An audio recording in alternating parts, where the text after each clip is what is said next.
ಶುಚಿತ್ವ ಕಾಪಾಡದ ಹೋಟೆಲ್ಗೆ ದಂಡ ವಿಧಿಸಲಾಗಿದೆ. ಸ್ವಚ್ಛತೆ ಇರಲಿಲ್ಲ ಹೋಟೆಲ್ನಲ್ಲಿ. ಹಾಗಾಗಿ ಸ್ಟಾರ್ ಅಂಬೂರ್ ಬಿರಿಯಾನಿಗೆ 1 ಲಕ್ಷ ದಂಡ ವಿಧಿಸಲಾಗಿದೆ. ಹೋಟೆಲ್ನಲ್ಲಿ ಹಸಿ ಕಸ ಒಣ ಕಸವನ್ನ ಬೇರ್ಪಡಿಸದೆ ವಿಲೇವಾರಿಯನ್ನ ಮಾಡಲಾಗ್ತಿತ್ತು. ಗ್ರೇಟರ್ ಬೆಂಗಳೂರು ಅಥಾರಿಟಿ ಅಧಿಕಾರಿಗಳು ದಂಡ ವಿಧಿಸಿದ್ದಾರೆ. ಜಯನಗರ 4ನೇ ಟಿ ಬ್ಲಾಕ್ನಲ್ಲಿರುವಂತಹ ಹೋಟೆಲ್ ಗಮನಿಸ್ತಾ ಇದ್ದೀರಿ. 1 ಲಕ್ಷ ದಂಡವನ್ನು ವಿಧಿಸಿರುವಂತಹ ರಿಸಿಪ್ಟ್ ಅದು. ಹೋಟೆಲ್ನಲ್ಲಿ ಶುಚಿತ್ವವನ್ನು ಕಾಪಾಡಿಕೊಳ್ತಾ ಇರಲಿಲ್ಲ, ಜೊತೆಗೆ ಹಸಿ ಕಸ ಒಣ ಕಸವನ್ನು ಕೂಡ ಬೇರ್ಪಡಿಸ್ತಾ ಇರಲಿಲ್ಲ.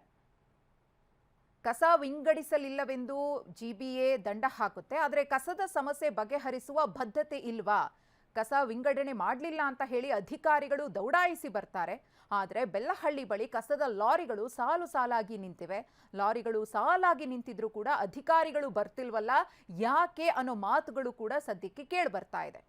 ಒಂದು ಕಡೆ ಒಣಕಸ ಹಸಿ ಕಸವನ್ನು ವಿಂಗಡಣೆ ಮಾಡಿಲ್ಲ, ಶುಚಿತ್ವ ಕಾಪಾಡಿಲ್ಲ ಅಂತ ಹೇಳಿ ದಾಳಿಯನ್ನ ಮಾಡಿ ಯಾರು ಜವಾಬ್ದಾರಿಯನ್ನ ಮರೆತು ಹೋಟೆಲನ್ನು ನಡೆಸ್ತಾ ಇದ್ರು ಅವರಿಗೆ ದಂಡ ವಿಧಿಸ್ತಾರೆ, ಫೈನ್ ಹಾಕ್ತಾರೆ, ಅದು ಓಕೆ. ಆದರೆ ಮತ್ತೊಂದು ಕಡೆ ಕಸದ ಸಮಸ್ಯೆ ಉಂಟಾಗಿದೆ, ಅಲ್ಲಿ ಸ್ಥಳೀಯರಿಗೆ ಬದುಕೋದಕ್ಕಾಗ್ತಾ ಇಲ್ಲ. ಆ ಸಮಸ್ಯೆಯನ್ನು ಬಗೆಹರಿಸಿ ಅಂತ ಹೇಳಿ ಪ್ರತಿಭಟನೆಯ ಹಾದಿಯನ್ನು ತುಳಿದಿದ್ದಾರೆ. ಅಲ್ಲಿಗೆ ಮಾತ್ರ ಜಿಬಿಎ ಅಧಿಕಾರಿಗಳು ಬರ್ತಿಲ್ವಲ್ಲ, ಆ ನಿರ್ಲಕ್ಷ್ಯ ಯಾಕೆ ಅನ್ನೋ ಪ್ರಶ್ನೆಗಳು ಸಹಜವಾಗಿ ಎದ್ದಿದೆ.